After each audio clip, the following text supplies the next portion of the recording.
Good morning, everyone. We are at the same spot, the same campsite where we ended the previous video. I slept great. So yesterday, in the previous video, I hiked 33.25 miles, something like that, in a day. I woke up at 4 o'clock to do it, so I was pretty tired. And as a result, I slept for 10 hours last night, and I feel great.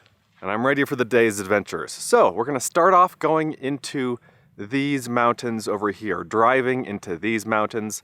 Once again, we are in the Absarokas mountains here. Beautiful mountains, and look at these over here. Pretty dramatic peaks in this mountain range. I think the road we're gonna take goes over here somewhere, but we're gonna find out.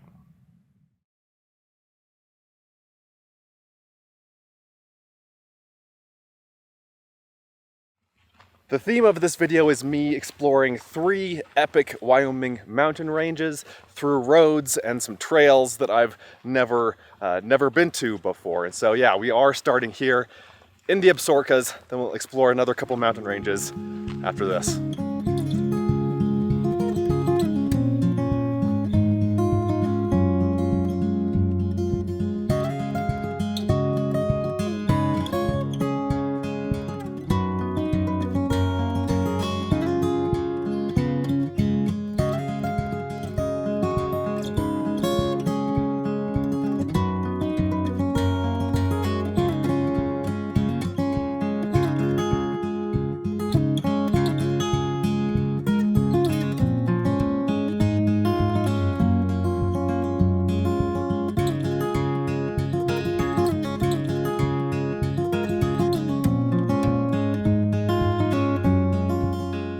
Well, this is a surprisingly awesome place. I'm up in this basin. This is called Ramshorn Basin. There's a mountain and then like a rock formation over here. One is called Ramshorn Peak and the other is called Ramshorn Mountain. Actually, that's a lie. I just double checked the map. One is called the Ramshorn and one is called Ramshorn Peak. What on my map is called the Ramshorn is this mountain right here. It's like 11,800 feet. And then Ramshorn Peak is a really prominent, like, rocky tooth spire thing over here that we can't see from where we are. But even so, I think most people call Ramshorn Peak, the pointy toothy one, the Ramshorn, and then, I don't know, a little bit complicated. But let me show you what's in the other direction. The highlight over here, of course, is this row, this ragged ridge of toothy peaks. And especially this thing looks like Devil's Tower a little bit, doesn't it?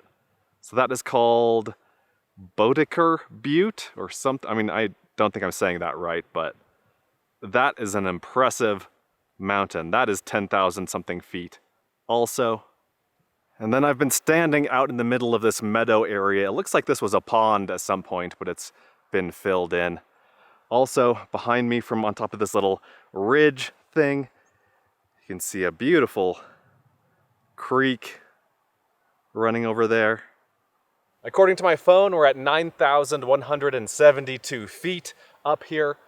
The road getting here was interesting. It was about 6 or 7 miles long, starting from the main dirt road that goes through the area.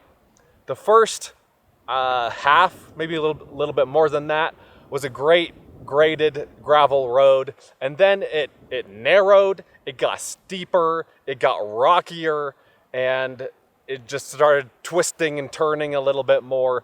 It was just a worse road in general. For the last few miles, you do need a high clearance vehicle if you do want to get back here. And the Land Cruiser is about as big of a vehicle as I would be willing to take to get here. Like, there's no way you could get a trailer back here, I don't think. Now, the plan here this morning was to just drive up here and see what this area was like and see if there are any, future adventures maybe that I want to do in an area. This is kind of a recon trip. But now that I'm here, I'm kind of tempted to go for a little hike. I'm parked on the edge of the meadow right there. There are some logs across the road, at least what's left of the road. So you can't drive farther into the meadow here. That's as far as you can go. But there is a trail that continues on across the meadow. And then there are a couple trails that branch off. So one, I think, goes up the drainage over this way. And then there's one that goes somewhere up onto one of these ridges, like maybe up to here or over here. I'm not entirely sure. I think I want to hike up there. And it's not far, it's like a mile or two, so I think it's worth doing, even though my legs are a little bit sore from yesterday's hiking. I think it should be fine. So let's get back to the car. I'm gonna have a sandwich, and then we'll pack up and hit the trail.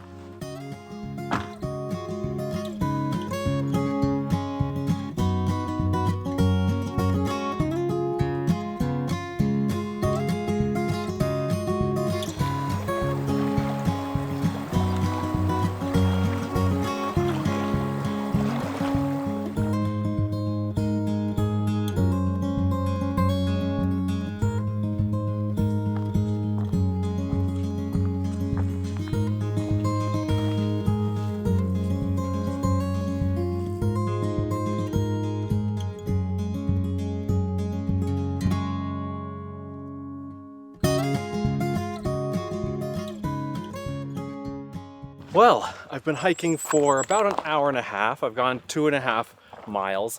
The original plan was to just go up to that ridge and then see if, see if I could see anything, see what the view was like. But there really wasn't a view because it was still pretty heavily forested up there.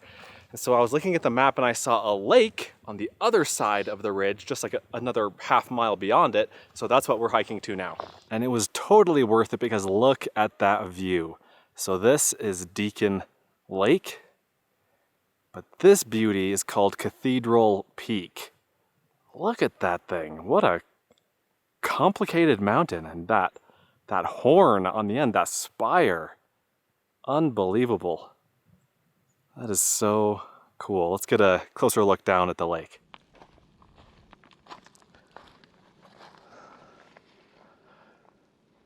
You know, when I make these videos, I try to have a title in mind and like a hook, like what's something really unique about what I'm going to be doing that I can have as the title or in the thumbnail, something to draw people in. And so that leads me to do things that I've planned out beforehand more often than not. But today I woke up and I had some stuff planned, but I thought today I just want to kind of wander around. I want to do whatever seems interesting to me, And so I looked at the map, I saw that a road led over into Ramshorn Basin over there.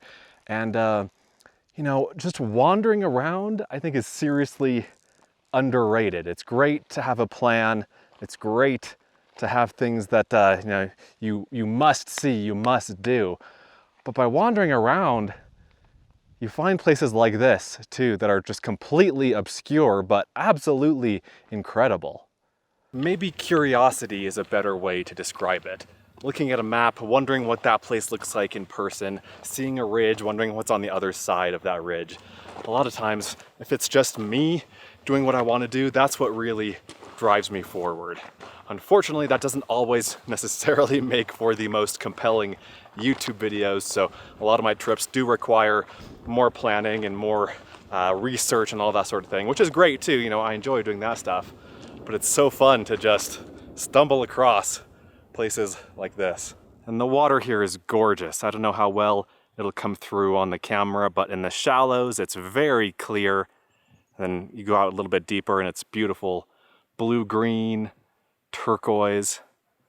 Also, the fact that it's a little bit windy means the surface is a little bit mottled, so you can't see clearly into the water as well as maybe you'd want to. And also, a cloud just covered the sun as I was talking, but still, what a cool spot. It's extremely cold.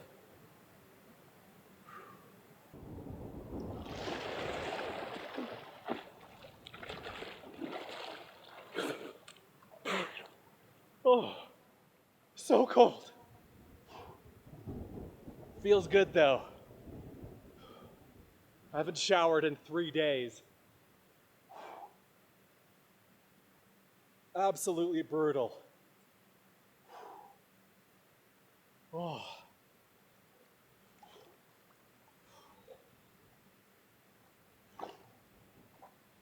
So it's been a while since I've gone for a swim in a high mountain lake like this, and I forgot just how paralyzingly painful that initial dip into the water is when you fully submerge yourself. That was that was painful, but totally worth it. You know, once you get down, once the initial shock wears off, it feels really good, and I feel refreshed, and the sun finally just poked out again, and yeah, life is good. Life is good.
Several hours later now, we left the Absarokas range, drove into the town of Dubois, got gas and food and everything, and then drove back up into the mountains, but a different mountain range. Actually, kind of two mountain ranges. So we are driving to a pass in the mountains called Union Pass. That's out here somewhere. We're still 2 or 3 miles away from the pass, but I wanted to stop here because we can see 3 mountain ranges from here, and this area is pretty well known for being the spot where these 3 mountain ranges converge. So we can just barely, just ever so slightly, see the Absarokas over there. That's where we were earlier today. And then we have the Gros Ventre range over here, probably a mountain range you haven't heard of, unless you're an aficionado of obscure western mountain ranges. And then over here, we have the northern end of the Wind River range, including a mountain over here called, I think this is Union Peak, which is 11,000 something feet. Right here at this sort of random spot off the side of the road that I decided to stop at, we're at about 9,500 feet, and then Union Pass itself is, I think, around 10,200 feet. This is my first time up here. I've driven part of the way up to Union Pass, but never driven all the way up here. And this is a neat area because of the big, wide open meadows and this sort of alpine tundra area. And then, of course, the forests and the mountains. And this area also has some interesting historical context and relevance. Maybe you've heard of the Astorians. They were a group sent by John Jacob Astor, who was a super wealthy, super rich New Yorker. He wanted to set up trading posts across the country and ultimately have one on the Pacific Ocean. So he sent one party overland, across the country, and then one party around the tip of South America to get there. And a really interesting story if you don't know about the Astorians. And this was only a few years after Lewis and Clark, so really early in the exploration of the West.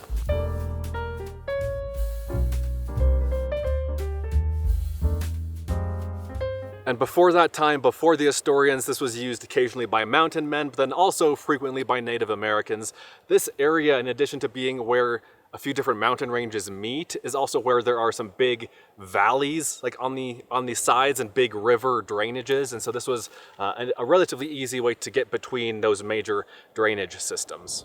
And then on their way back east, the Astorians were going to go over here apparently, but they heard that there was a lot of Native American activity, a lot of Indian activity up here, so they decided to go a different way, which was fortuitous because they discovered, they were the first Europeans to cross South Pass, which is the major pass at the other end of the Wind River Range, the southern end of the Wind Rivers. Way over here, like another 100 miles over in this direction, is South Pass, and that is important because South Pass is where the Oregon Trail went to get over the mountains, to get over the Continental Divide.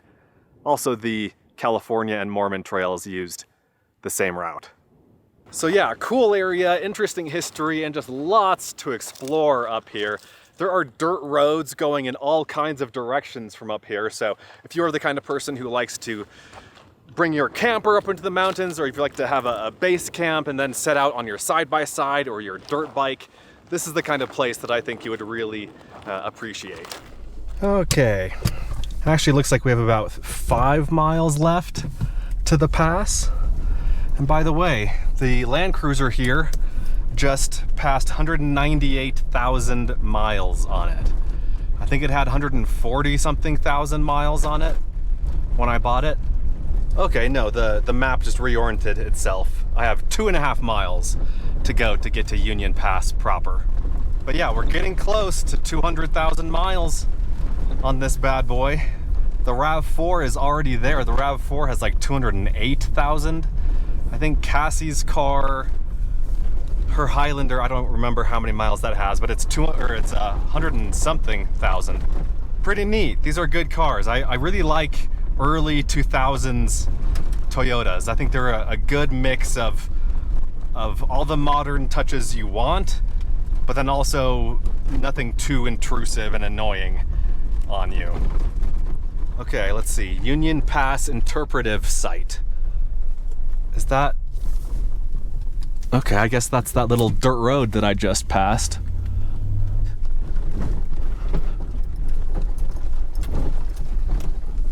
Okay, I think this is the little interpretive site. Let's get out of the car here. There are a few interpretive signs here. I like this little plaque saying that this is on the National Register of Historic Places. We have this big interpretive sign in the middle. You can go ahead and pause on that if you want to read it. Basically, it says that this is a complicated area. Again, like what I was saying earlier, lots of mountain ranges, lots of river valleys, and it's easy to get mixed up and turned around up here if you don't know exactly where you're going. And then there are 9 more little interpretive signs all around in a circle here. We're not going to go through all of them, obviously, but we will give you a look at the landscape again, and it is raining. Also, the sun is shining. Fun. From here, there's a lake over here called Lake of the Woods, one of many lakes of the woods in this country.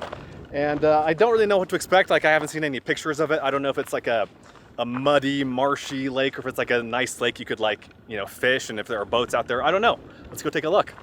It is a beautiful area with all these little ponds and streams and meadows. Yeah, nice spot. And then I think this is the road that'll take us to Lake of the Woods. It's less than a mile away, it's close.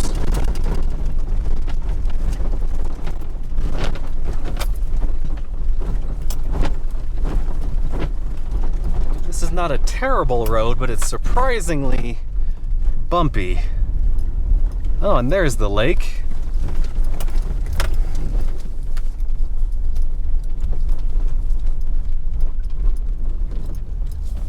Behold, Lake of the Woods.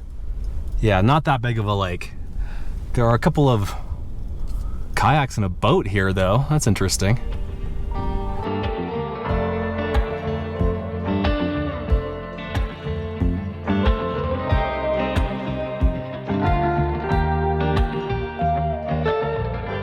So, it is 4 o'clock right now. I had some other things planned to potentially do today, but the weather is just turning bad. And so I don't think I'm going to do that.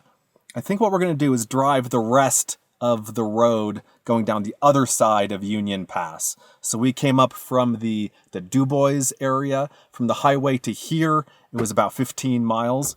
Then from here to the other end is about 30 miles. So it's twice as long going down this way. And this will deposit us in the Green River Lakes area at the northern end of the Wind Rivers. So I've filmed multiple videos there. I'll put some footage of what that area looks like.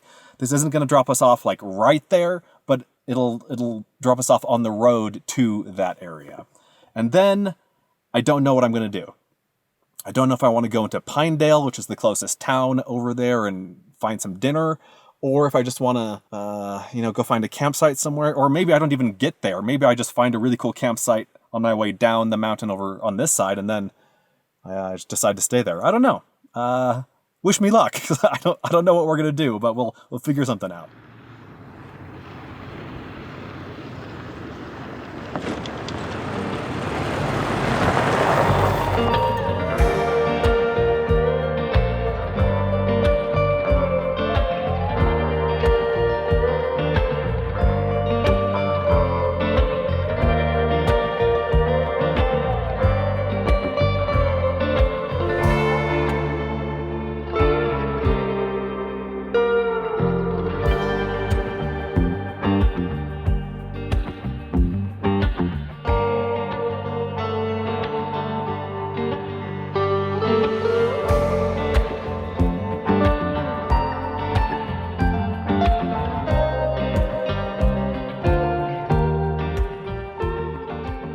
Welcome back, everyone, and welcome to tonight's campsite.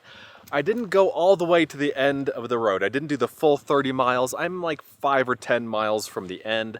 I took a detour up a side road that goes kind of up a side valley. That's this valley out here. A road goes along it. In fact, you can see the dirt road right there. I took a little side road that branched off to this campsite. And we are in the second mountain range of the day. After the Absarokas, we are now in the Gros Ventre, which I think means like big belly or fat belly in French, something like that. This is the Gros Ventre range. And this is the mountain range that is just east of Jackson, Wyoming, and Jackson Hole, Wyoming. To the west of Jackson are the Tetons, and to the east are the Gros Ventre. And then one fun thing about this campsite is that we can see the third mountain range of the day. So this is the Wind River range. This is the highest mountain range in Wyoming. Gannett Peak is the highest peak in Wyoming. And I think this might be Gannett Peak. Let me put the camera on the tripod here. There we go. That's a little bit more steady for you. So yeah, I think that's Gannett Peak. I'm like 65% sure. I'm not super certain on that.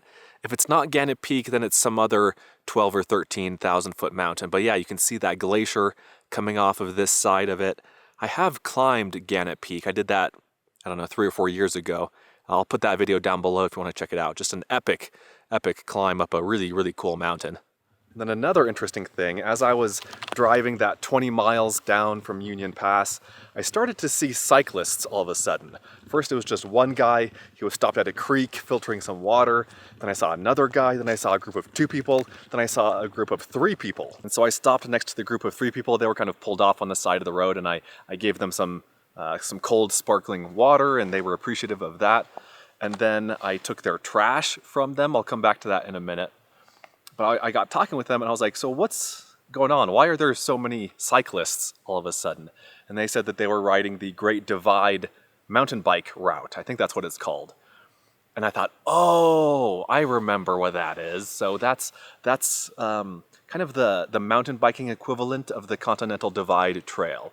It starts in Banff, Alberta, I think. Then it comes down, through Montana and Wyoming and everything, and ends at the U.S.-Mexico border in New Mexico. And it roughly parallels the Continental Divide Trail in that way. And so that's why I kept seeing all these people on bikes with these big bags and lots of gear. And so, yeah, I thought that was pretty interesting. What a tough adventure that would be. And so I know that from my past adventures, from backpacking primarily, but I've done a little bit of, motorcycle travel and bicycle travel. And dealing with trash is always kind of an annoying issue. And so I took their trash from them, and I thought I would just, pop it in the cargo box on top of my car. But then I realized, oh wait, I have the rooftop tent on top of my car. I don't have the cargo box anymore. And so now I have some people's random bag of trash in my car here, but that's okay. We'll toss it in the morning. Anyway, we are at the end of today's adventure and the end of this trip. So this was basically a 3-day trip into the mountains of western Wyoming, and the goal was for me to just wander around and enjoy the mountains, basically. Summer in this part of the country, in this part of the world, is short. It's only a set finite couple of months that we have to enjoy these places, and so I'm just trying to get out into the mountains as much as I can, and it's been nice. It's been reinvigorating. It's been life-affirming. I've just had a great time out here. One interesting thing coming up in the future is this next trip that I have. I think it should be, one of the next videos that you see. I'm going to start on my longest trip of the year, one of the longest trips I've ever done, so that should be a lot of fun. And you'll have to stay tuned if you want to see what that's all about. So, hope you guys enjoyed the video. Hope you enjoyed the trip and the adventures and all that good stuff. Let me know what you think. Let me know what your favorite part was. Let me know if you have any questions. Let me know what your experiences have been like in this beautiful part of Wyoming. I'll see you in the next one. Be sure to check out Adventure Know-How, my new site, where you can gain access to a map of all of my free campsites, plus monthly bonus videos that you won't find anywhere else. Learn more at adventureknowhow.com. And for links to everything else SUV RVing related, visit suvrving.com. Links to these sites and more will be in the video description.